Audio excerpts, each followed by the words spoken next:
మరి కేంద్ర ప్రభుత్వం ఇచ్చు రిజర్వేషన్ పైన గత ప్రభుత్వంలోనే మరి 2023 డిసెంబర్లో 2 పర్యాయాలలో మరి ఎన్సీబీసీ క్లియరెన్స్ కానీ అదేవిధంగా సోషల్ జస్టిస్ ఎంపవర్మెంట్ ఆఫ్ ఏదైతే మినిస్ట్రీ శాఖ ఏదైతే ఉందో మరి క్లియరెన్స్ ఇవ్వడం జరిగింది.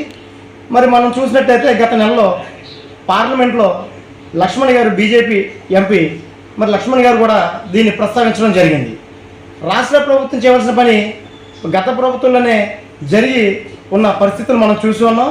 ఇప్పుడు ఎవరైతే ప్రభుత్వ అధికారులు ఉన్నటువంటి ఈ కూటమికి సంబంధించిన ఎంపీలు ఎవరైతే ఉన్నారో మరి వారందరూ కూడా దీన్ని ఇనిషియేటివ్ తీసుకొని ఓబీసీ మీద పార్లమెంట్లో చర్చ నడిచేలాగా ఆల్రెడీ దీన్ని లక్ష్మణ్ గారు రేస్ చేసి ఉన్నారు కాబట్టి దానికి తోడయ్యి మరి ఓబీసీ కోసం చర్చ నడిపించే కార్యక్రమం చేయాలా. పార్లమెంట్లో ఎప్పుడైతే చర్చకు వచ్చిందో ఆ బిల్లు ప్రాతిపదికన మరి రావాల్సిన పని అయితే మరి జరగాలి. ఓబీసీ లేకపోవడం వల్ల అంటే కేంద్ర ప్రభుత్వం సంబంధించిన రిజర్వేషన్ లేకపోవడం వల్ల తూర్పు కాపులు ఈ రాష్ట్రంలో సుమారు లక్షలాది మంది విద్యార్థులు అలాగే అన్ఎంప్లాయ్స్ ఎవరైతే నిరుద్యోగులు ఉన్నారో కేంద్ర విద్యకి కేంద్ర ఉద్యోగానికి మరి వాళ్ళు అర్హత లేకుండా పోతున్నారు. దీని మీద మేము గతంలో మరి గట్టిగా ఫైట్ చేసి మైగ్రేషన్ ద్వారా ఓబీసీ తీసుకునే వెసులుబాటుని మరి వెస్ట్ గోదావరి ఉమ్మడి వెస్ట్ గోదావరి ఉమ్మడి ఈస్ట్ గోదావరి జిల్లాల్లో మరి నాలుగు కలెక్టరేట్ల దగ్గర మరి తీసుకొచ్చి ఈ రోజున కాస్తో కోస్తో వాళ్ళకి ఇబ్బందుల్ని తొలగించే ప్రయత్నం చేసాం. దాంట్లో సక్సెస్ఫుల్గా తూర్పుగోదావరి విజ్ఞాన అభివృద్ధి సంఘం మరి ముందుకు పోయింది.